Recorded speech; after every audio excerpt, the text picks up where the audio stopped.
So you'll be able to monitor the Q&A. Just a reminder to panel members not to use the chat. Anything for the group should be said out loud for the record. And we'll have the minutes taken by city staff, and everyone's a co-host who needs to be. Welcome, everyone.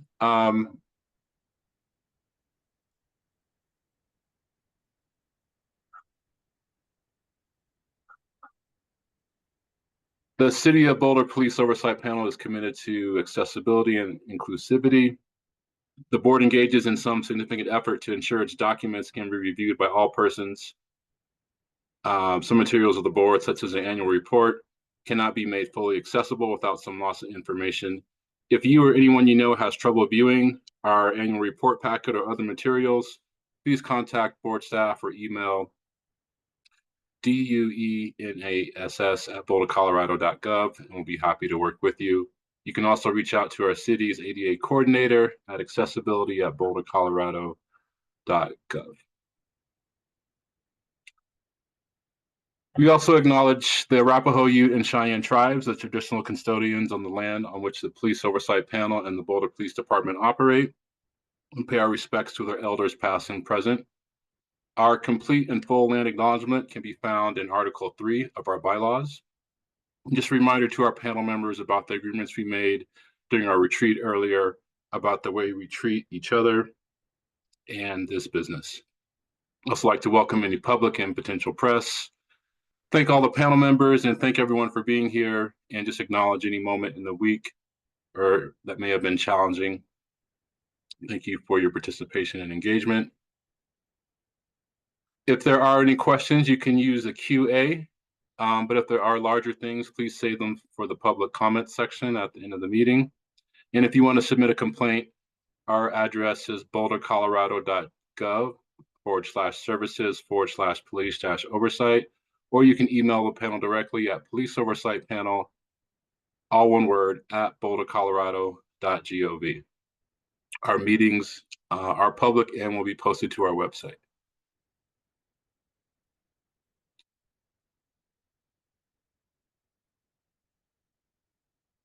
So our first item is just a call to order and approval of our minutes from September.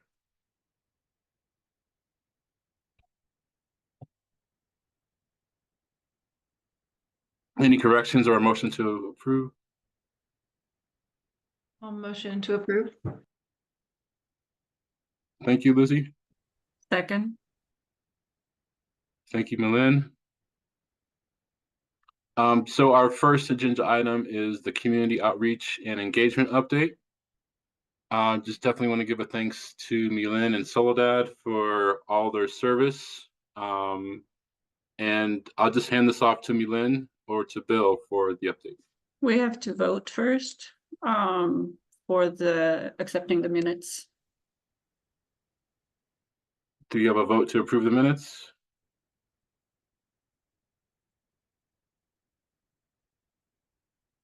All right, thank you.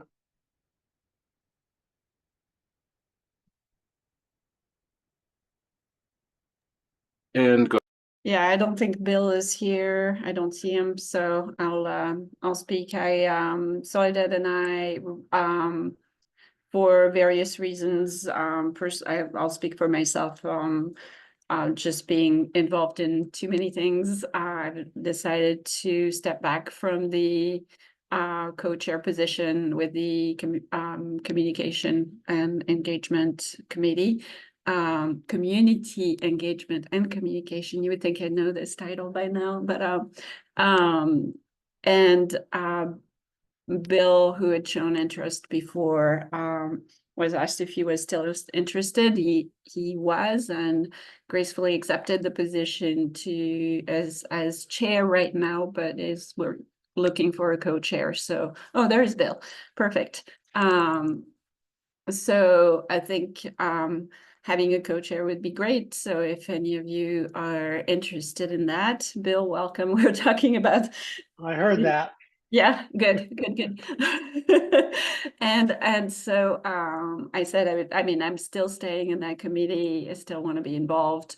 But if any of you want to be co-chairs with alongside Bill, please feel free to reach out to him. And Bill, I'll pass it over to you. Thank you. Okay, so thank you. I think I'm just fresh taking it over. So our last meeting, we just kind of talked about different ways to be engaged. And Milana, I was looking a little bit at what you sent today.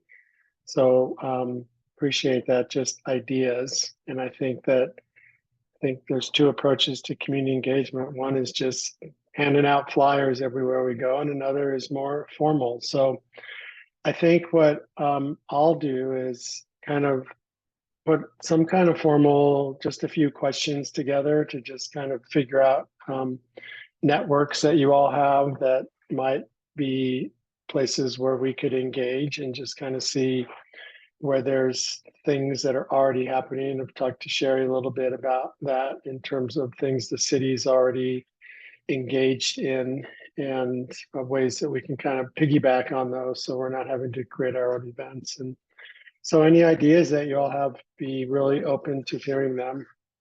And I think that's all I have for right now.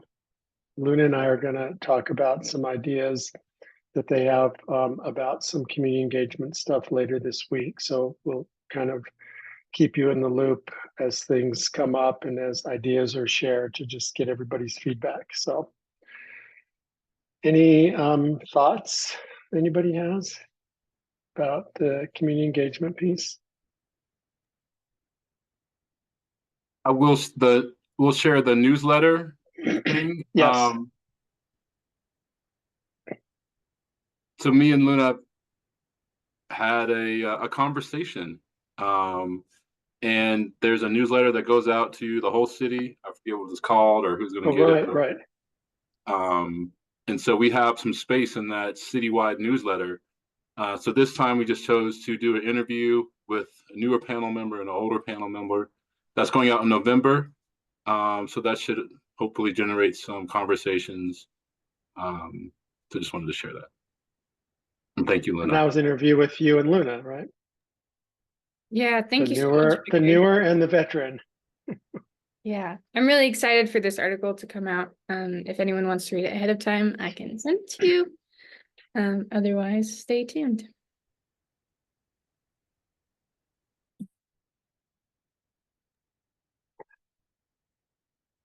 So that's all I have right now for community engagement.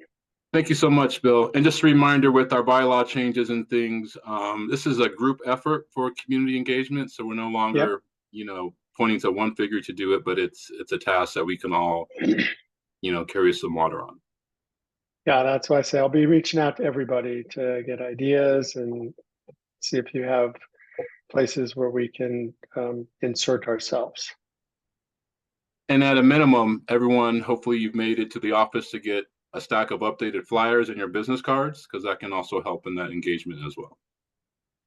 Do we have more flyers, Sherry? If you're going, well, I think we are almost out. So if you're going to come to the office to get flyers, please give us some lead time so that they can get printed and folded. Yeah, I just wanted to say that last night, Sherry and I met up with some people from the Oversight board or commission in Denver. And they're gonna do, coming up at the end of October, I believe, they're doing a 5-hour training at a high school about police interactions and their rights and all of that. And I've asked them to keep me in the loop that I would love to go there and see what they're doing with that. And so, if another person would like to tag along with me, I would love it if we could be 2 people going there. So just to report back about possibilities of reaching out to kids and how we can make sure that interactions between kids and police are safe in Boulder. So yeah, let me know if you want to go. That's exciting. Yes, please send that info to the group email. Lizzie?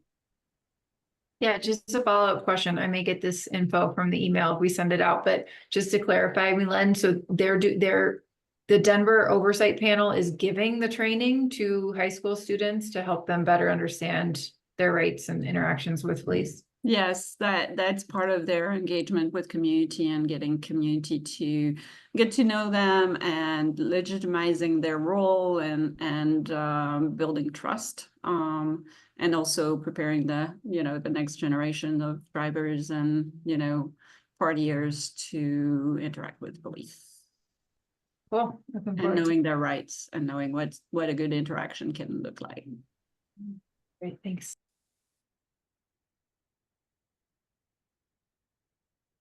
Thank you. As mentioned, this is our first meeting with the new structure of the agenda, so if things seem out of place, that's why it is. So next, we will have the report from the Independent Police Monitor.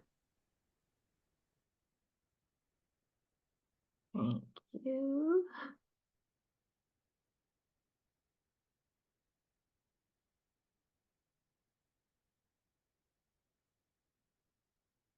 And am I sharing my screen? Not yet. Not yet. Oh. Okay.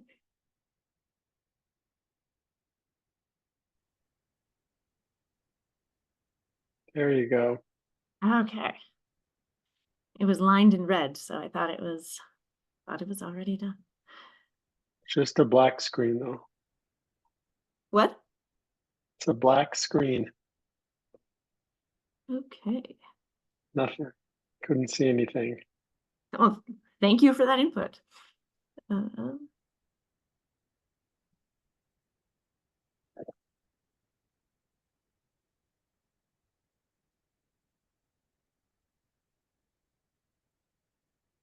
And now? It's Still a still black screen. I can give it a try, Sherry, if you'd like me to. Oh, weird. Just as you were finishing, or just as you were exiting out, it showed up, but I can do it for you if you'd like. Okay, I'm gonna try it one more time, and I'm gonna just wait like 30 seconds to see if It's there. now you can see it, Yeah. and it's actually something, not just a black screen. Yep. Okay, excellent. Let's go then.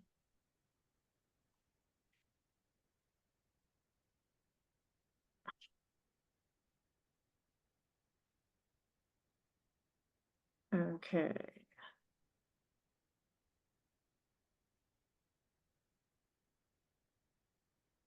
Okay, did the screen advance now? Yes. Okay, thanks. Okay. Well, this is the October 2024 Boulder Police Oversight Panel report from the Independent Police Monitor. Case review data for September 2024. We completed one full case file review in September, and we are waiting on BPD disposition on one case file review. And there are 9 cases awaiting panel review, which is exciting. And getting into the cases, MI 2023-034, which is the last 2023 misconduct investigation that we have, was closed. So a BPD supervisor registered this complaint while reviewing an incident report documenting the investigation of domestic violence, and it is alleged that Officer 1 did not follow BPD procedures required of domestic violence response and investigation. The allegations against Officer 1, Rule 1, Allegation General Order 313, failed to conduct a domestic violence investigation as mandated in General Order 313-2. The panel recommended a not sustained finding, and the department determined that the allegation was sustained with verbal counseling recommended. For the second allegation, another Rule 1 allegation, General Order 313 failed to provide a victim rights pamphlet as mandated in General Order 313-2. The panel recommended sustained with verbal counseling, and the department determined that that allegation was not sustained. Another Rule 1 allegation, failed to comply with lethality assessment protocol. The panel and the department were in agreement that the allegation is sustained with verbal counseling. And then for the additional allegations, Rule 1 failed to attempt to locate the suspect. The panel and the department again agreed that unfounded was the appropriate finding. And for another Rule 1, General Order 313 failed to identify the appropriate charges. There was again agreement between the panel and the department with the not sustained finding. Additionally, panel members expressed concerns that inconsistencies exist between what the general order says and the domestic violence training for the department, and they recommended that BPD review General Order 313 to provide clarity to officers about what actions are mandated when responding to domestic violence incidents. And BPD Chief of Police response was the general order will be examined during our CALIA accreditation process, and the concerns shared by the panel should be examined to see if we need to make additional changes. I'm instructing PSU to share the panel feedback with our Victim Services Unit to possibly add or change our pamphlet moving forward. And panel members also expressed some curiosity and concern about the Axon record case management system's capacity to thoroughly document investigative steps and appropriately timestamp and maintain changes made to official reports. Specifically, the panel noted that neither prior versions of the incident report were available, nor timestamps that identified when changes were made, nor supervisory notes. The panel recommends that BPD work with Axon to improve its ability to document investigative actions. And the chief's response was that the Axon records should be reviewed by their team working with Axon on this program, and that they, as it is a new program, Axon has been working with them to make many changes, and thus if it's applicable or appropriate, I would like to have the panel's feedback reviewed as I share the concerns. And PSU should discuss this with the Boulder Police Department records manager. For MI 2024-001, BPD officers worked security at a University of Colorado football game and were called by security to escort a man out of the stadium.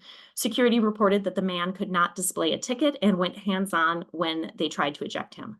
The man willingly exited with the officers, but repeatedly refused to provide his name and identification. BPD officers followed CU training and took the man to the CU processing area.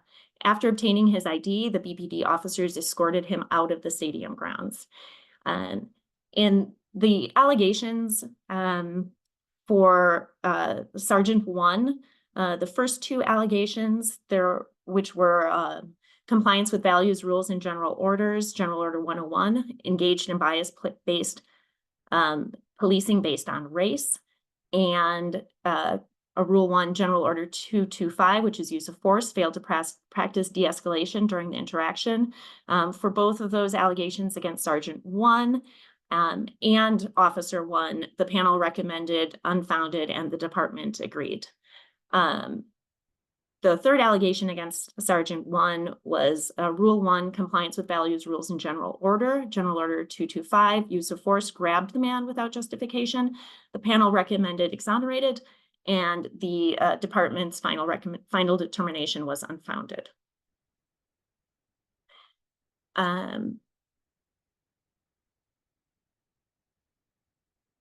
For Officer 1, Rule 1, compliance with values, rules, and general orders, General Order 225, use of force, grabbed the man without justification.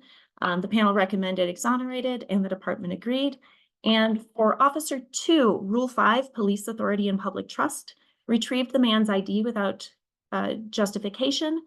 The panel recommended that the allegation be sustained with verbal counseling, and the department determined not sustained but did advise coaching on this issue. And the panel made some additional comments and recommendations on this case. Consistent with concerns expressed by the chain of command, reviewing panel members urged BPD to clarify with CUPD the issue of police authority and training to check IDs. The arrangement effective at the time of this incident put BPD officers working for CUPD in a lose-lose predicament. The panel members recommend not only that BPD resolves the conflict of police authority with CUPD, but also ensure that future training is clear and provides sufficient guidelines to BPD members who work CUPD events. The panel members hope that BPD already remedied this concern with CUPD, given that this case review was on the eve of the first home CU football game. The reviewing panel members request an update on the current or resolved agreement between Boulder and CUPD. The chief of police response was to the panel's comments regarding our work at CU. I have many of the same concerns. I directed BPD leadership and our legal advisor to immediately contact CU prior to the start of the football season. This was done, and until some of the issues that this case brought to light have been fixed for the first home game in late September, our officers worked only traffic positions and did not work internally. There is a meeting scheduled the week of September 9th to confirm that the issues we brought to light, like not calling the area booking, have been addressed. CU has expressed a willingness to continue to work with us on these changes. We will continue to look out for the best interest of our officers and ensure that they are not being put in situations like the one that created some of the issues in this case. MI 2024-002, as part of a theft investigation, BPD Officer 1 interviewed an employee and his manager. Ultimately, the employee was issued a theft summons, and the manager complained that she was not more involved in the investigation and alleged that Officer 1 did not conduct a sufficient investigation. The allegations against Officer 1 were Rule 1 allegations that 1, the officer did not provide the manager with his badge number or business card, that he did not interview the manager regarding the theft, that he did not conduct a sufficient investigation. For those allegations, the panel and the department both, for the panel unfounded the first and the second, and the department agreed. And for the third, the panel unfounded and the department determined that it would be exonerated. And for Rule 4, respect for others, Officer 1 threatened manager when he asked if she wanted to become the subject of a criminal investigation. Both the officer and both the panel and the department agreed that the findings should be exonerated. MI 2024-003, and Detective 1 was assigned to investigate allegations of sexual misconduct of juveniles by a coach. Upon completion of the investigation, the district attorney declined to bring charges against the coach. The mother of one of the juveniles complained about the investigation done by Detective 1. So for Detective 1's first allegation, Rule 1, General Order 203, investigative responsibilities. Detective 1 failed to contact the victims in a timely manner. The panel recommended that that allegation be unfounded. The department also determined that unfounded was the appropriate finding. And for the second Rule 1 allegation, that Detective 1 failed to complete supplemental reports documenting contact and or contact attempts with victims and or witnesses in a timely manner. The panel recommended that allegation be unfounded, and the department's final determination was exonerated. For the Rule 3 allegation that Detective 1 misrepresented juvenile victim Blue Sky Bridge interview in her supplemental report, the panel and the department agreed that that allegation should be unfounded. And for a Rule 4 allegation that Detective 1 was rude and disrespectful to mother, the panel recommended that the allegation be unfounded, and the department's determination was that not sustained would be the final finding. And for Rule 8 conduct, Detective 1's investigation led to the district attorneys choosing not to proceed with criminal prosecution. The panel and the department were in agreement that unfounded was the appropriate finding. MI 2024-009, BPD Officer 1 responded to a traffic collision where one of the vehicles was driven by the complainant. Based on video evidence obtained during his investigation, Officer 1 determined that the complainant was at fault because she ran a red light. For the first allegation, which is a Rule 1, General Order 101, unbiased policing, Officer 1's investigation was based on pure racism and aggression. Both the panel and the department agreed with an unfounded finding. For the second allegation, which is a Rule 1, General Order 201, Officer 1's traffic crash report was inaccurate. The panel recommended exonerated, and the department's final determination was unfounded. For Rule 4, Officer 1 was rude, including laughing and smiling during his interaction with complainant. The panel recommended and not sustained, and the department's determination was unfounded. For the second Rule 4, Officer 1 was vengeful to the complainant because of their previous contacts. And then Rule 1, Officer 1 did not take pictures of the complainant's vehicle. And another Rule 1, Officer 1 did not ask questions of complainant to obtain her side of the story. Those three allegations, the panel recommended unfounded, and the department's final determination was also unfounded.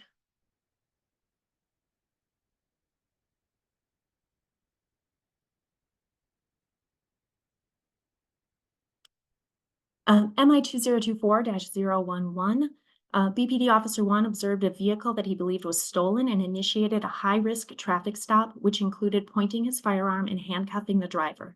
Evidence available to Officer 1 indicated the vehicle's license plate was reported stolen, but not the vehicle itself.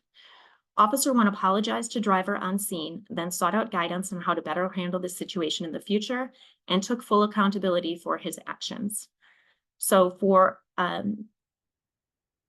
allegation 1, Rule 1, that Officer 1 did not confirm the validity of alert and or develop independent reasonable suspicion or probable cause prior to initiating a traffic stop. The panel and the department determined that unfounded was the appropriate finding. For the second allegation, Rule 1, Officer 1 did not comply with BPD procedures for conducting a high-risk traffic stop. Both the department and the panel agreed that this allegation should be sustained with verbal counseling. For Rule 5, conducted a high-risk traffic stop. Again, there was agreement between the panel and the department that the allegation be sustained with verbal counseling. And for Rule 6, use of force, pointed a firearm at the suspect vehicle. The panel and the department again agreed that it should be sustained with verbal counseling. For MI 2024-014, while on duty and working foot patrol on the Pearl Street Mall, Officer 1 received a telephone call from an acquaintance who alerted Officer 1 that she was concerned about her grown daughter. Acquaintance provided Officer 1 with information about daughter's location and requested that Officer 1 help her daughter. Officer 1 did not provide details to Officer 2 and engaged with daughter, eventually convincing daughter to call a rideshare and go home. Daughter complained about this interference by Officer 1 in her life. For the first allegation, which is a Rule 1, allegation that the officer did not activate body-worn camera in accordance with General Order 240-2, the panel recommended and the department agreed that it should be sustained with verbal counseling. For the second allegation, that Officer 1 did not keep communications apprised in accordance with General Order 205-7. Again, there was an agreement that the allegation be sustained with verbal counseling by both the panel and the department. For Officer 2, the allegation that he did not activate body-worn camera in accordance with General Order 240-2, the panel recommended and the department agreed that this allegation should be exonerated. And for Officer 2, Rule 1, that he did not keep communications apprised in accordance with General Order 205-7. The panel recommended and the department agreed that the allegations should be exonerated. MI 2024-017, a mother had an active order of protection against the father of her children.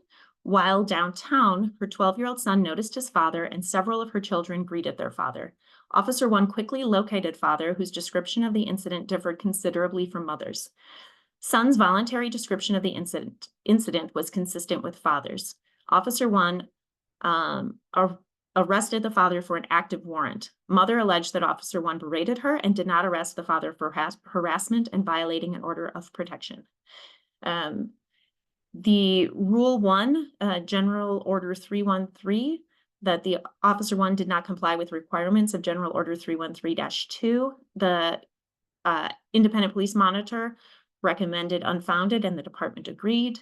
And for Rule 4, which is respect for others, berated mother during a telephone call regarding the investigation of a violation of an order of protection. I recommended unfounded and the department agreed. MI 2024-021, library security requested BPD assistance to eject complainant who refused instructions to leave the library. Officers 1 and 2 did not activate their body-worn cameras until after they spoke with library security and began engaging with complainant. For Officer 1, Rule 1 did not activate his body-worn camera.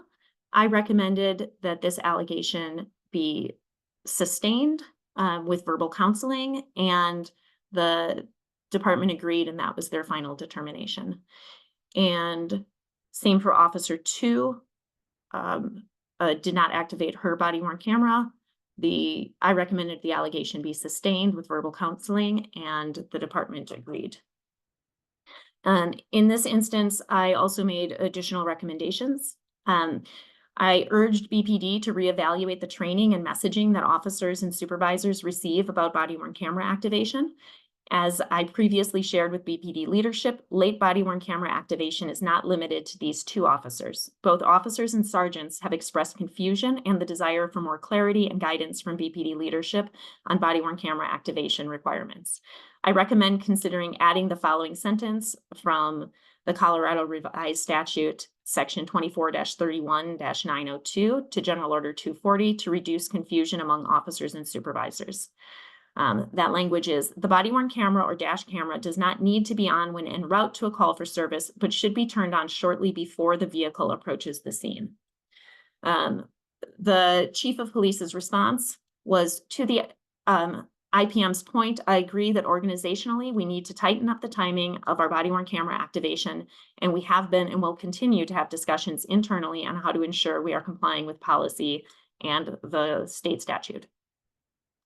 And then I later learned that on September 26th, Chief Redfern emailed the department advising officers to consider the steering wheel to steering wheel guideline when responding to calls. His email included similar instructions for bicycle and foot patrol officers with the goal of fully capturing interactions on audio and video. MI 2024-036, BPD officers responded to a complaint of harassment at a restaurant. Officers spoke with the complainant and the suspects. After escorting the suspects off the property, the officers departed. Shortly afterward, complainant telephoned Officer 1 and complained that he wanted to have been informed that it was safe for him to leave. Complainant further alleged that Officer 1 was rude and condescending during their telephone call. For the Rule 1, did not address complainant's concerns. I recommended that that allegation be not sustained, and the department agreed. And for the Rule 4, respect for others, was rude and condescending during the telephone call. I recommended that the allegation be sustained, and the department also agreed. MI 2024-038. Earlier in the day, the complainant fell and suffered a head injury. After leaving the hospital, he walked shirtless and barefoot on an arterial street in the dark. Officers responded to multiple calls about the complainant and resultant traffic crashes. Officer 1 and Sergeant 1 responded and used their vehicles to block traffic in the lanes where the complainant walked. Complainant was antagonistic and eventually moved toward the shoulder of the road. Officer 1 physically engaged with complainant, who displayed resistance. Officer 1 and Sergeant 1 then conducted a takedown of complainant.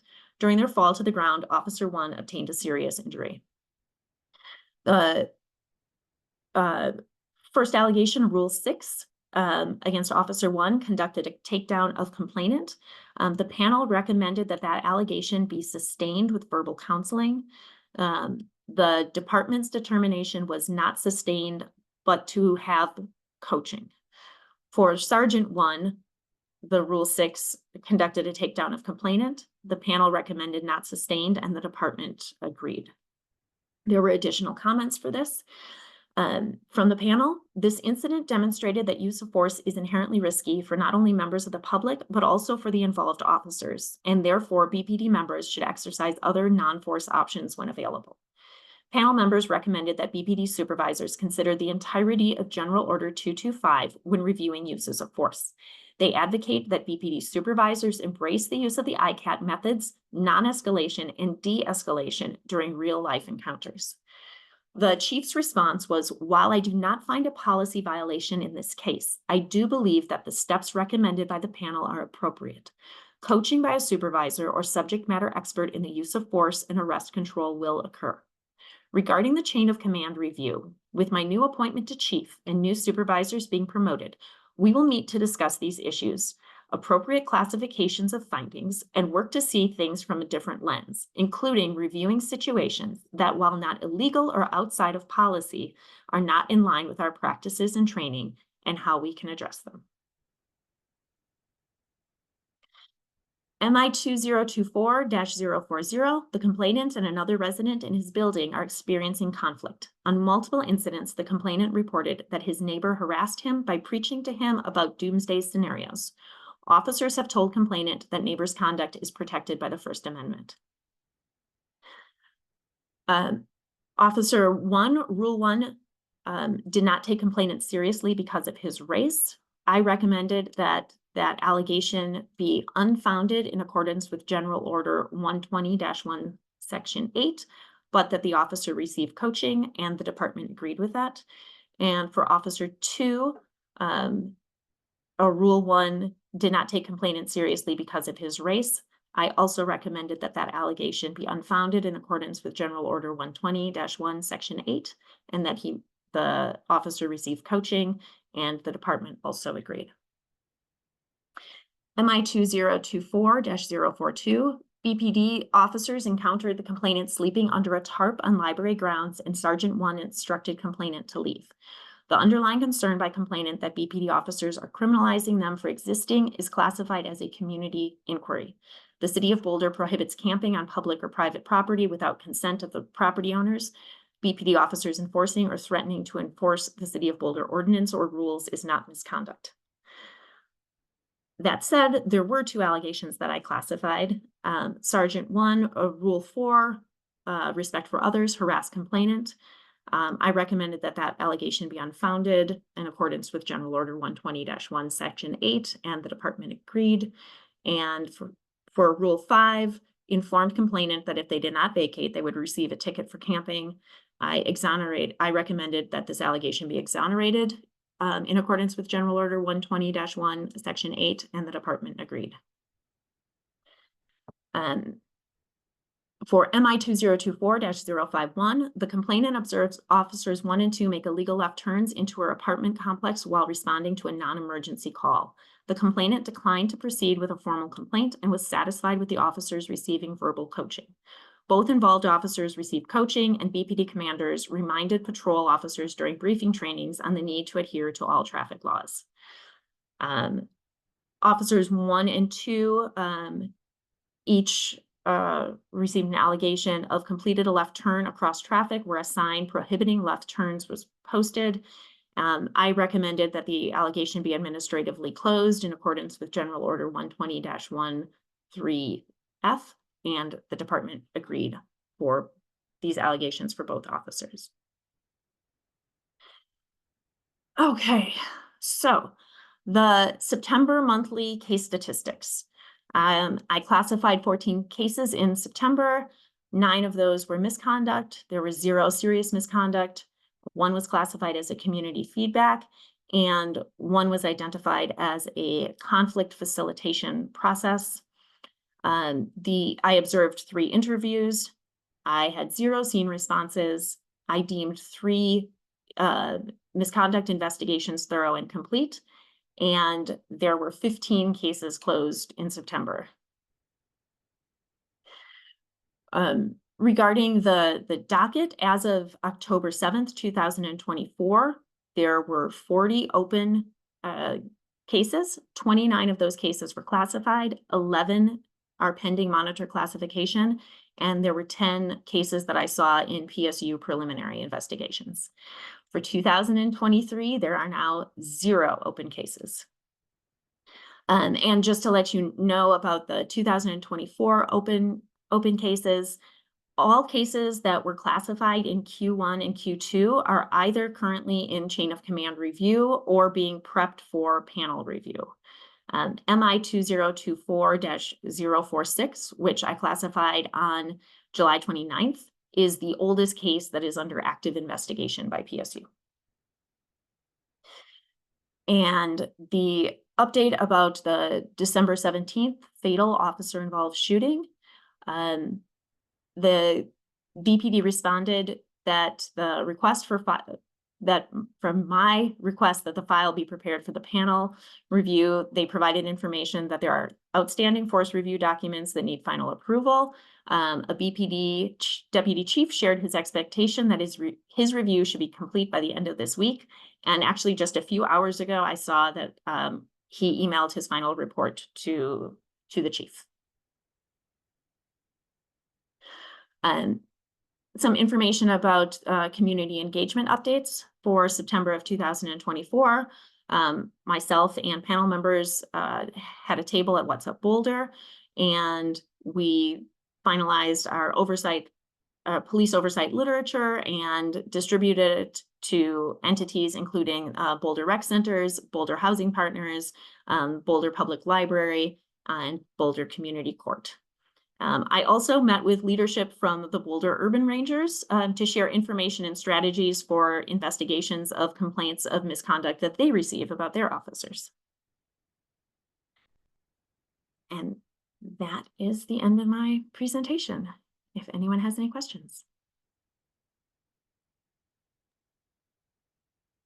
Thank you, Sherry. And a few more things from the monitor. We are anticipating student recruitment. So we have a tab on our website. So any student who is interested can basically sign up, just give us their name and email address. And then when recruitment actually goes live, which is anticipated to happen on December 9th, that I will send them out an email with links to the live application. But if you know students who are members of a higher institute of learning, either in Boulder or who live in Boulder and are attending a college or university, who you think would be appropriate for the panel, please share out information. So that's one update. And also, last week we published the annual report. So that was, yeah. I have thoughts on how to do it different and better next year, but the 2023 annual report is out and it's available on our website. And that is all right now from me. Thank you so much. Lizzie, did you have a question? I did, very minor, but I was just noticing the verbal counseling versus coaching language. Could you remind us the difference between those things? Sure. Verbal counseling is identified as a form of discipline, whereas coaching can be used even if we have not sustained an allegation of misconduct, but still think there's room for improvement.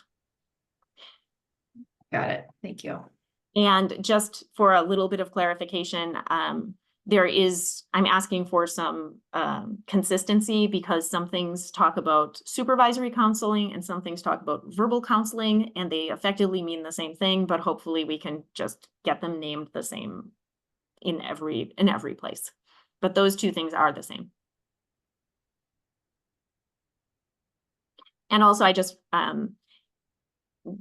for my first several years in oversight in Chicago, we could not advise training or coaching or counseling or anything at all unless we sustained an allegation. So I really appreciate this ability to say it wasn't necessarily misconduct, but room for improvement. Let's address this before it becomes misconduct.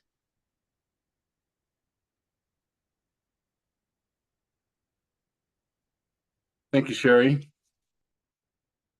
Next, we will move to panel updates and hearing from our guest speaker as well.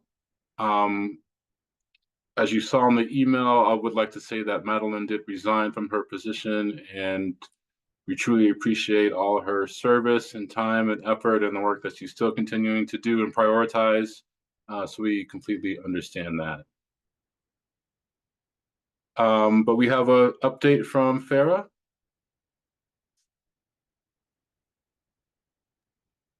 Hi, everyone. Good to see you all. Yeah, this is a very brief update in that I just want to put on the panel's frontal lobe for consideration the creation of an ad hoc committee to work on the complaints manual. Just so everybody knows, it was started during the process of the bylaws update, but we paused it to really just focus on the bylaws because that was enough of a lift. But I do have 12 pages of content. So we have something to work from.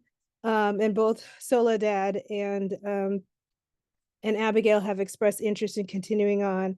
But obviously, given the new bylaws, you guys have to vote to create an ad hoc. I'll be going an ad hoc committee. I'll be going on leave.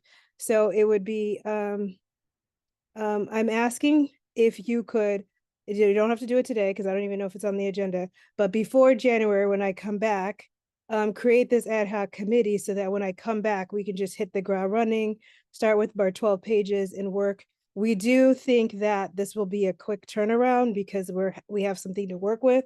So we don't think this is going to be like a 3-month project. I really do think that we can get this around in a month, maybe 6 weeks.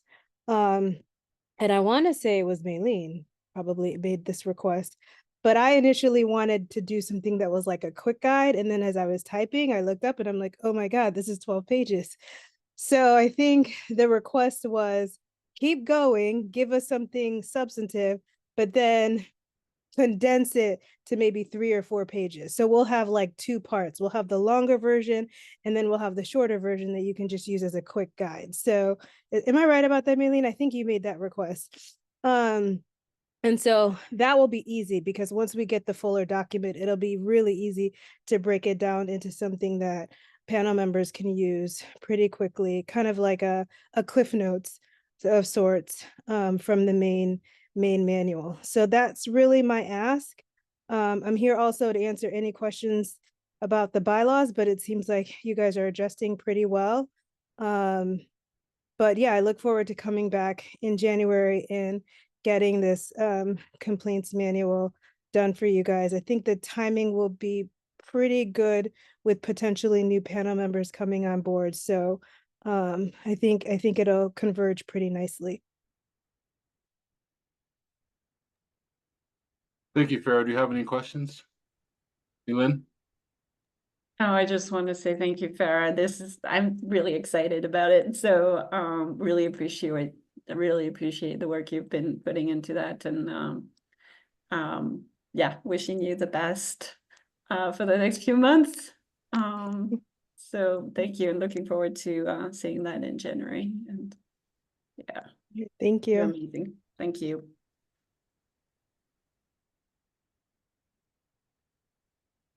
That is it for me in case anybody has any questions, but please I guess that would be your November, December meeting, maybe even your January meeting. Don't forget to vote on the ad hoc committee so that, when I think I come back January 20th, somewhere around there, we can just get started and knock out the manual.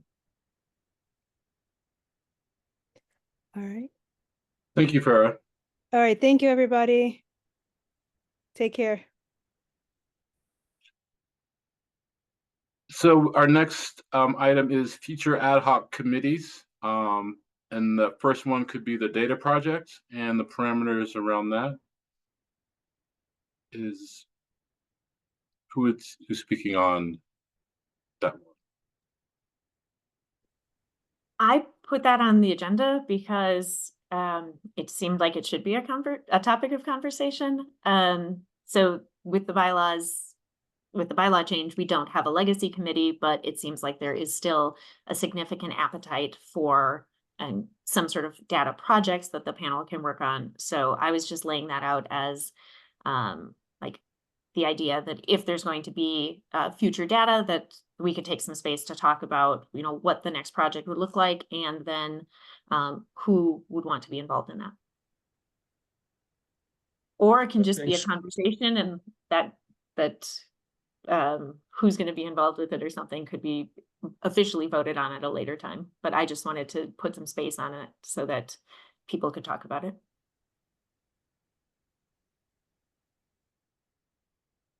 You can go, Lizzie. I'll go after you. Thanks. So I'm glad we're talking about this. I agree. It sounded like there was a lot of interest at the last meeting in pursuing some either additional work into the area we previously looked in, expanding it, or looking at some other, answering some other questions with data as well.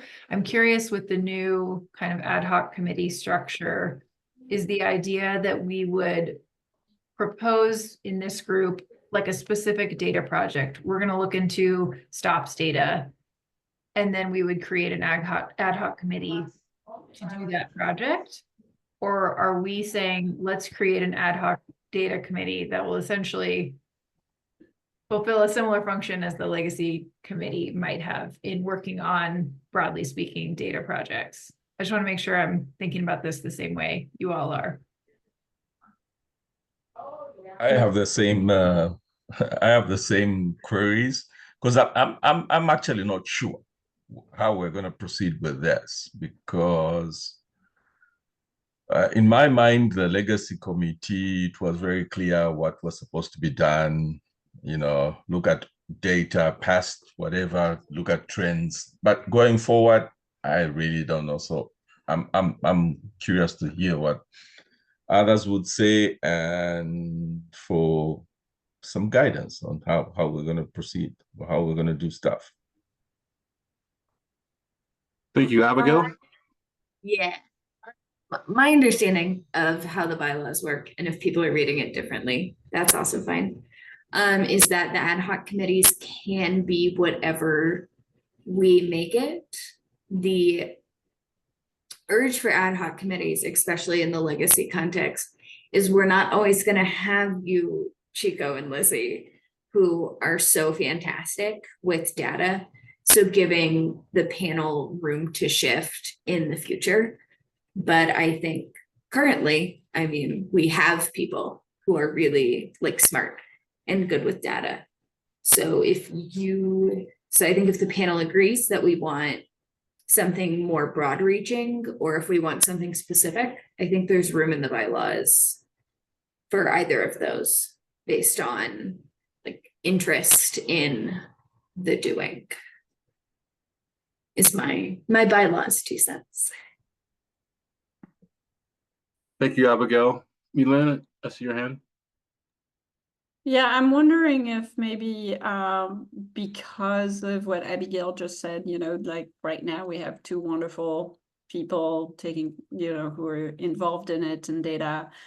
I'm just wondering if we could gently ask for funds to have a data person that's allocated to the panel, that would be hired by the city, and that would, to whom we could ask, we need these data, can you get them for us? Like, and because it seems like putting the onus on data research on panelists who are volunteers is just really too much work. But I think data, it's key for our work, right? So we need data.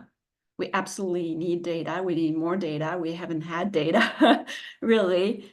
And putting that on you, Lizzie and Chico, is a lot of work for you to do in addition to your regular panel work.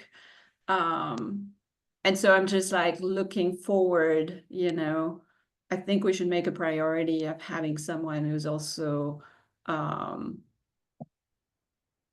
supporting Sherry in her work, supporting us in our work of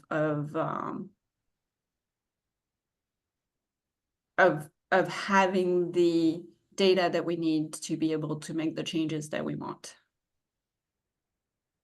Does that make sense for everyone? Anyway, food for yeah, thought. I'll add one note. I appreciate the thought, and it would be wonderful to have a full-time assigned analyst to us, of course. But I do want to mention and not everyone's been involved directly with the legacy committee, but we do have somewhat of a similar setup to that right now. We are crafting requests for specific data sets, and Dr. Reinhardt is fulfilling them for us and querying that data and packaging it up and delivering it to us. So we do have a version of what you're sort of proposing. I just want to make sure we're giving credit there for the support that's been provided. But agree, more resources are always better. Yeah, I think Dr. Reinhardt is great and is working for the police department, is my understanding. Is that correct? I just would like to, I think the panel needs and the police needs might be different, and his focus is going to be more on the police asks than ours is what I'm thinking. But anyway, it's just a thought, and I would love to hear what other people are thinking about that. It's a great thought, Malene, and more than welcome. I think what would drive that is numbers, budget, Sherry. That's what would drive us. We can have our wish list, but if the budget doesn't allow that, then we'll have to work within what's there. Thank you, Chico. So looks like this is something. I'll go ahead, Luna. Thanks. I think that I love this idea. I think it's like every time I talk to Selena or Sherry, I'm so grateful to have both of your expertise on matters, and I think it would be amazing to have another data analyst. My understanding is that the police there is it Dr. Reinhardt, is that his name, is pretty stretched thin. And so it might be interesting to ask the question. I'm one, curious how we would ask that question, and two, I'm curious also, Lizzie and Chico, based on your experience on the legacy committee, how useful do you think that role would be?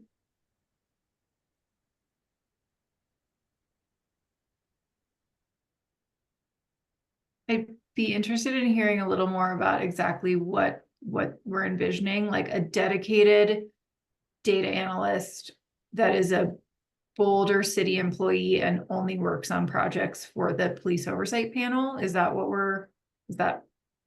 an accurate description? I think that's what I was thinking about. I mean, I'm idealist, but I think if we don't ask, we don't get, right? So I'm thinking that we're a panel, we're finding our groove and we're finding our pace, and data is something that we're missing to analyze trends, to analyze stops, to analyze a number of things that we're not seeing ourselves right now, just because that's not our main focus.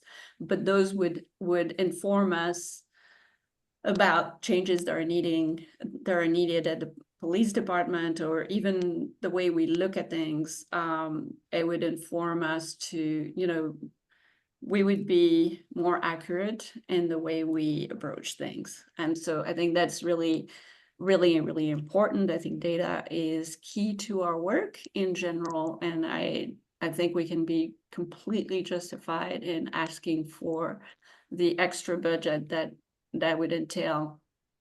And maybe it's not a full-time position at first, maybe it's just part-time.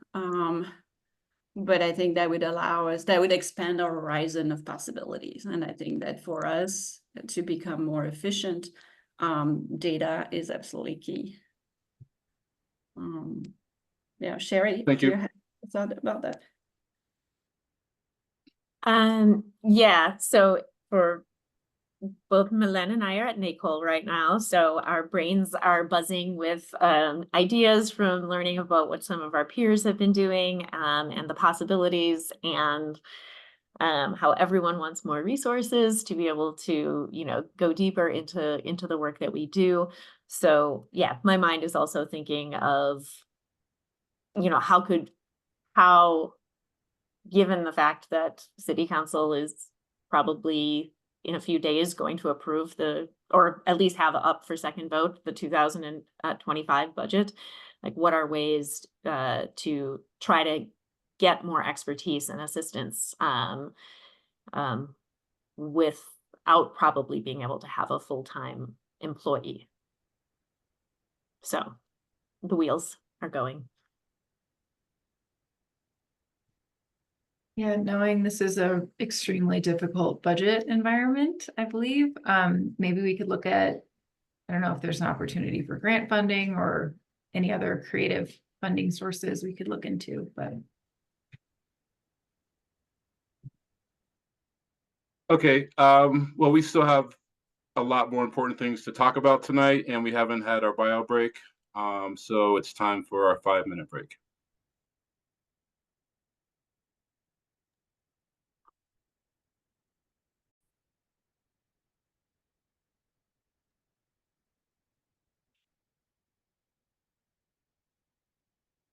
So there are other future ad hoc committees that could also need participation, which includes the 2025 annual report, and there could also be one for training as well.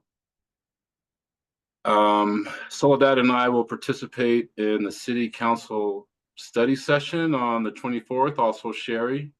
So it looks like they're going to drag us online for 2 hours to ask questions, or I don't know, but we're going to talk to the city council on the 24th.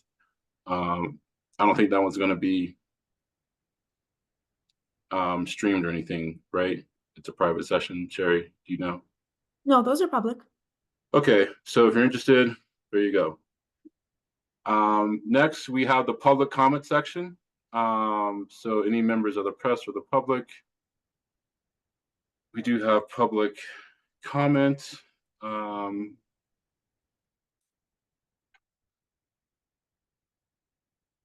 You'll be unmuted. You'll get 2 unimpeded minutes to comment. If there's any interruption or loss of clock, we'll just reset that. The co-chairs can give an extension, and at 2 minutes, we will mute the feed, and panelists are offered a short response at the end of comment. So are there any members of the public who wish to make a public comment at this time? I think you can see who we have.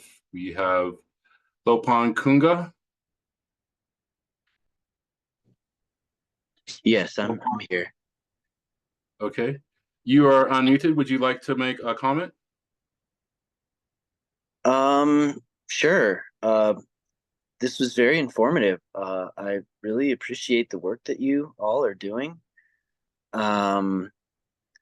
I certainly see how it could be complex and incorporate quite a few factors in the interest of diverse groups. And yet, it certainly sounds like there's a lot of fastidiousness and steadfastness in creating a safe space for both the community and the officers. And I really appreciate that. It doesn't feel one-sided or heavy-handed.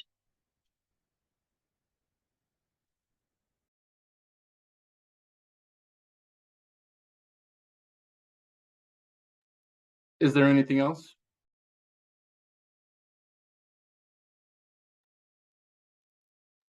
Would anyone like to respond to the comment? Milen? I didn't know.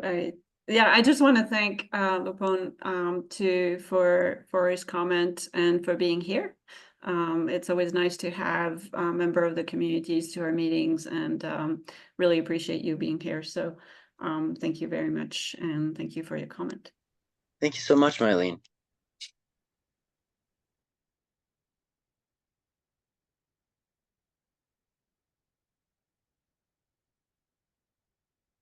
Next, so we'll take a vote for us to move to a closed session to discuss our confidential case reviews. Motion to go to a closed session. Second. And a vote to approve.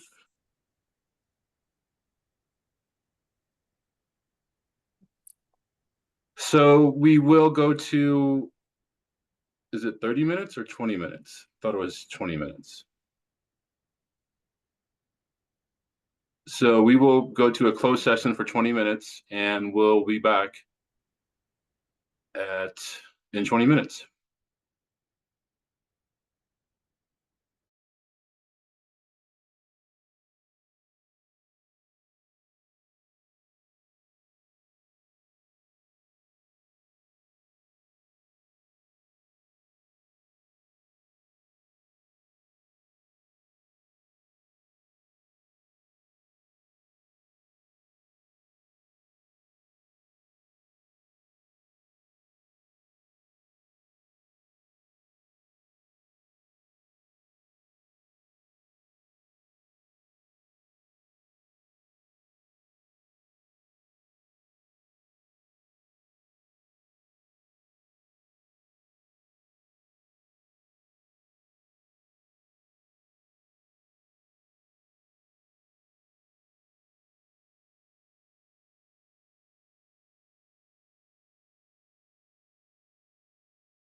Alrighty.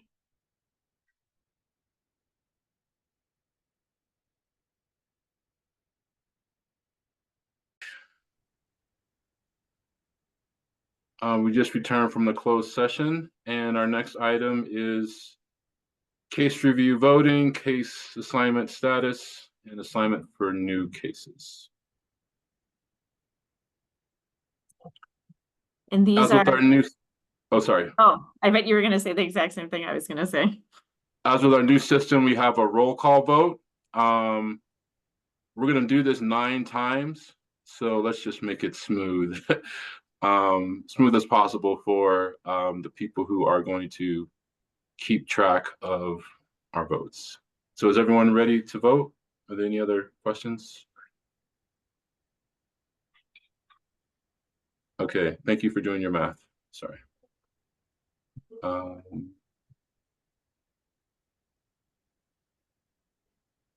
So the first case up for review, critical incident EV2641. This is for the fatal December officer-involved shooting on December 17th. Votes to review this case. Oh, I'm sorry. Selena, do you want to, how should we do this? Yeah, I can announce your names. Okay. Luna, Yes. Bill, Yes.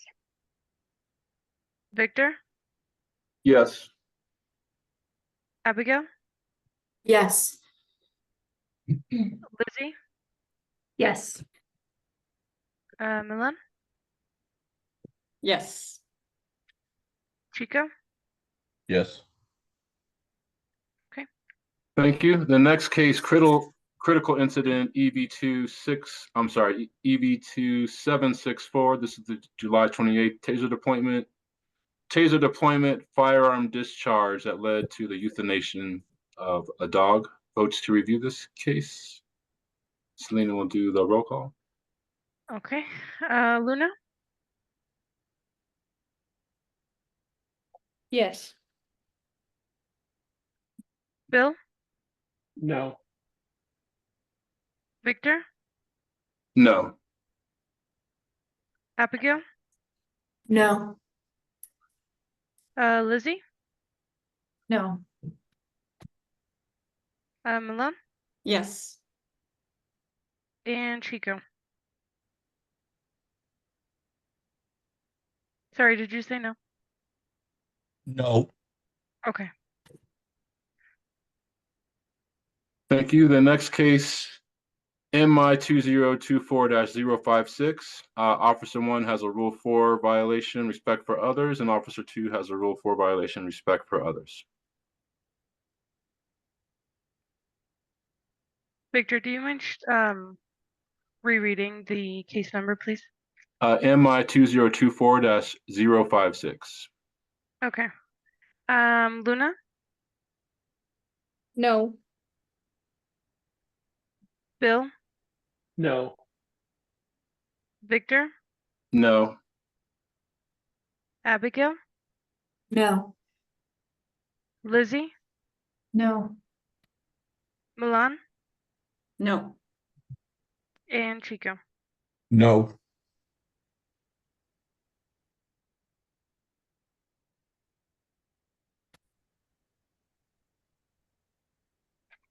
The next case, MI 2024-057.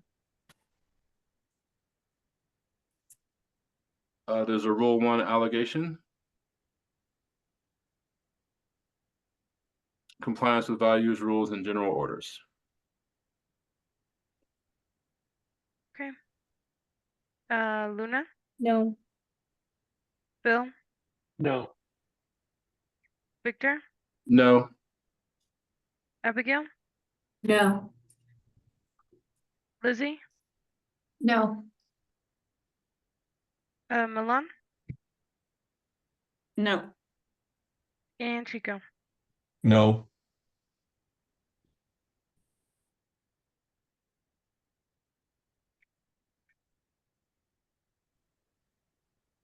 And if you can make AB a panelist again.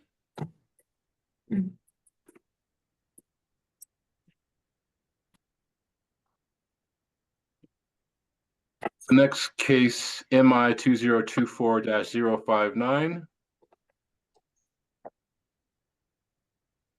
Officer 1 has a Rule 1, 2 Rule 1 allegations. I believe we were on 8. Am I off? I think we're on 058. 058. Oh, yeah. Yeah, that's right. Sorry. So MI 2024-058, Officer 1 has a Rule 5 violation, police authority, and public trust. So Okay. votes for 058. Luna, Yes. Bill, No. Victor, No. Abigail, No. Lizzie, Yes. Milan, Yes. Chico, No. and AB. AB, I think, is in a breakout room somehow. She texted. Let's see.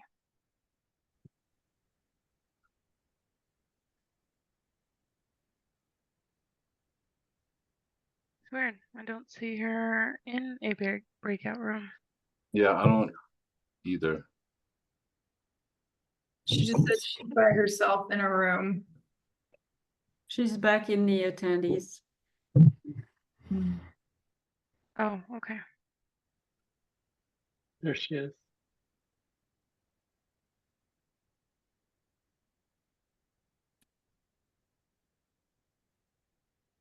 Oop. I know they're on the road, so maybe they're having some connection issues. They just dropped again. Yeah. Yep. Oh, Okay. So moving on to MI 2024-059. Officer 1 has 2 Rule 1 violations.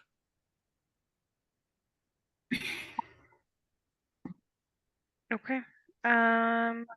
Luna, Yes. Bill, Yes. Victor, No. Abigail, Yes. Lizzie, Yes. Milan, Yes. Chico, Yes.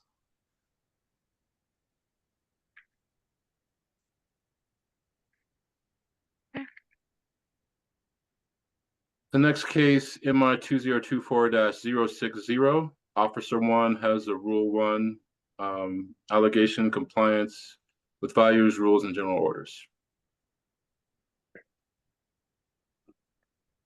okay. Luna, No. Bill, No. Victor, No. Abigail, No. Lizzie, No. Milan, No. and Chico. No.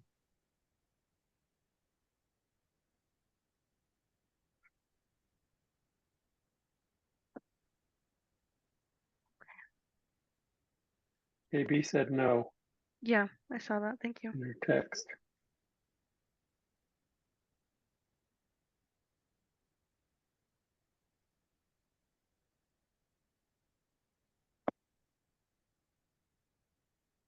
The next case, MI 2024-061, Officer 1 has a Rule 4 allegation of respect for others. Luna, No. Bill, No. Victor, No. Abigail, No. Lizzie, No. Milan, No. Chico, No. and AB. No.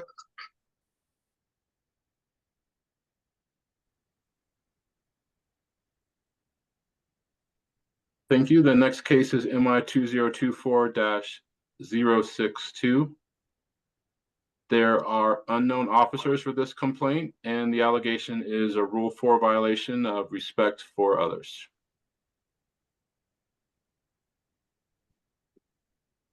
Luna, No. Bill, No.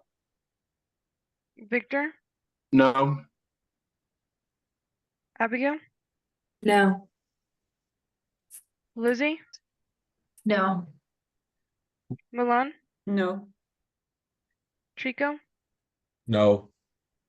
and AB. No.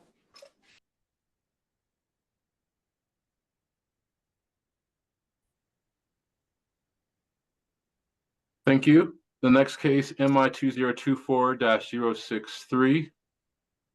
Officer 1 has an allegation of Rule 8 violation for conduct.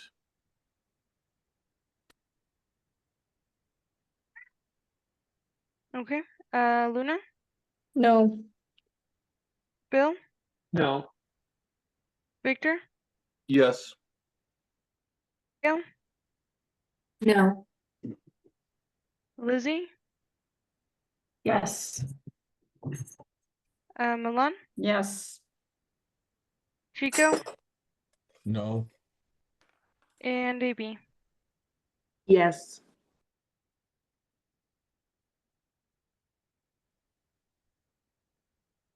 Thank you. The next case, MI 2024-064. Unknown officers for the allegation of a Rule 4 violation, respect for others.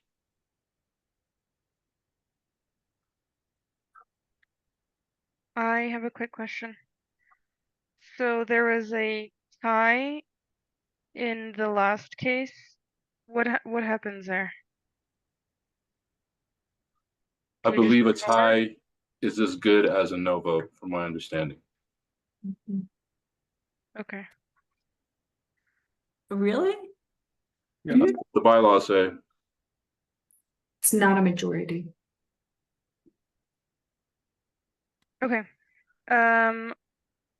MI 2024 -064, Luna, No. Bill, No. Victor, No. Abigail, No. Lizzie, No. Milan, No. Chico, No. and AB. No.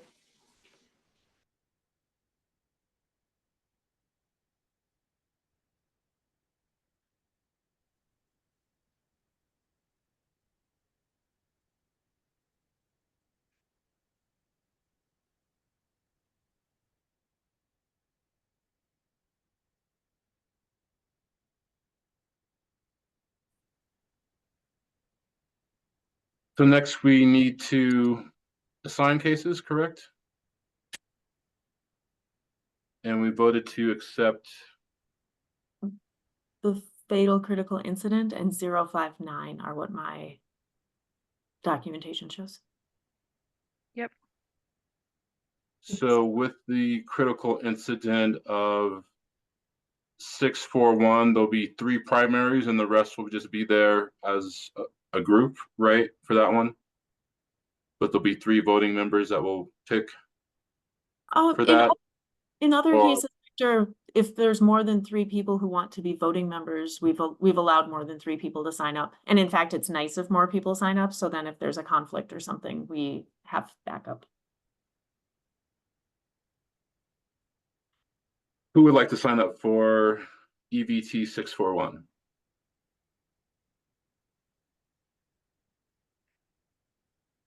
See Abigail, Lizzie, Milan, and AB.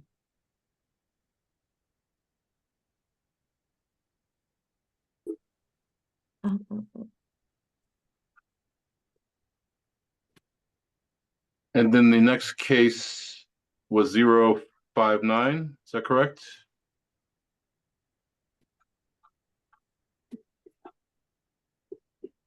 And who would like to volunteer for 059? Chico, Luna, and Bill?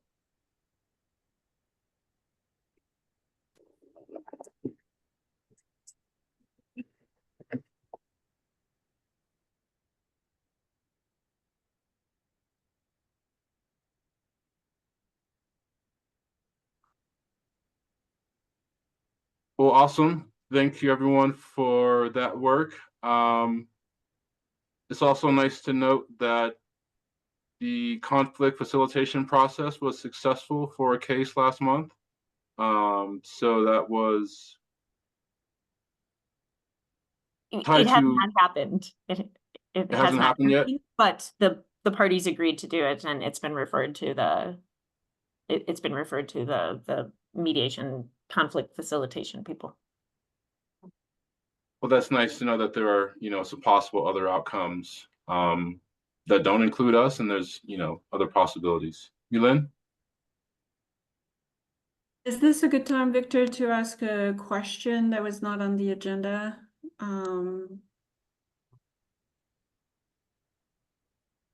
Or do I have? Yes, it is.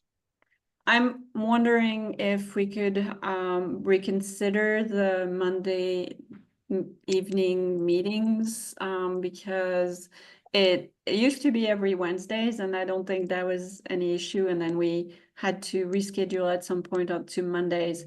My issue with Mondays is that for one, that's Mondays I have in general 2 meetings. I would but it's also the NAACP's meetings are often happening at the same monthly meetings. Considering that, the history of this panel, the NAACP, I think it would be important to make sure that they can participate at least or attend this meeting. And honestly, for me, it's like requiring me to reschedule 2 meetings. So I don't know. I know we all have different schedules, and I absolutely want to be, mindful of everybody else's schedules. But I was wondering if we could maybe put that to the agenda maybe for next month to see if that would be possible to move back to Wednesdays. I'm not sure why we moved from Wednesdays to Mondays. I don't, if it's important, why can't they just work around our schedule? Like move your Monday meeting and just come to our meetings, right? I don't hear anyone else bringing in other groups to move the meetings around. So I would just push I'm back not on that talking. and say, why can't they just have their meetings on Wednesday or Tuesday and attend our Monday meetings? I'm not talking for the NAACP. I'm just noticing that it's at the same time, and that could be construed as a willful act on our part rather than on theirs. That's a lot of construing. That's a lot of construing. I mean, it's just a meeting. Anyway, It's a meeting. I'm just saying that that's a conflict for me. I'm also noticing that. I'm not making any conjectures on that. I'm just saying that would be nice. And I'm asking if we can consider it. I'm not asking for any changes, obligatory changes. So, but I appreciate you considering that if possible. Lizzie, I see your hand. Yeah, just want to say I appreciate the comments from Milen, and I'm happy to open a conversation about looking at everyone's availability for Wednesday and consider potential move back.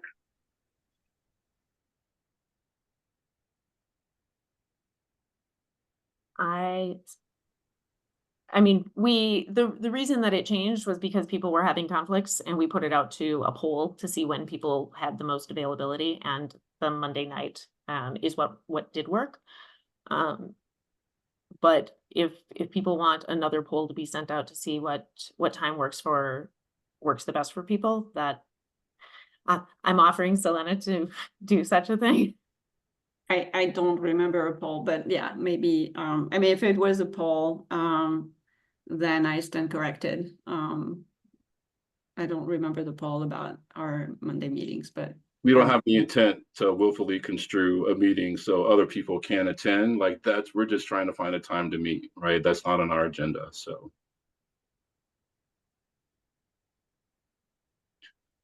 Are there any other And just- things that are just not so on I the would- agenda? Oh, go ahead, Bill. I was just gonna say my Wednesdays are full. That's why I picked Monday. So I wouldn't be able to change to Wednesdays. So I wouldn't be. because I do remember the Google calendar, and that's why I chose Mondays. okay, I stand corrected, and I apologize for the delay in finishing this meeting. Oh. Abigail? I have an unrelated comment to the meetings. So Sherry, yours was about that. I can go second. Oh, I think because of the conflict with Veterans Day, just a reminder that the meeting I think is November 18th instead of November 11th, as it would have been if it just fell on the calendar. So, carrying that out. Yeah. I just have a brief plug. I am talking with the director of the University of Iowa's Law School Tech and Civil Rights Clinic, their director, because of law school things.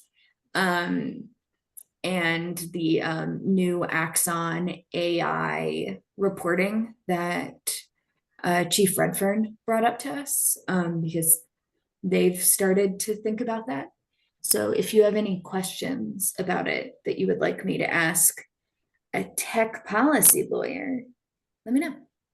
And I'd be glad to like write up a report to bring to the panel, or like see if she talked to us or other things. I'm happy to move and groove with that. So just putting that on people's radar. Abigail, since we're at the NACOL conference, Axon is a table here. So if you have any questions for them, I'm happy to ask them for you. So just text me. It would be nice to cross-check a few things.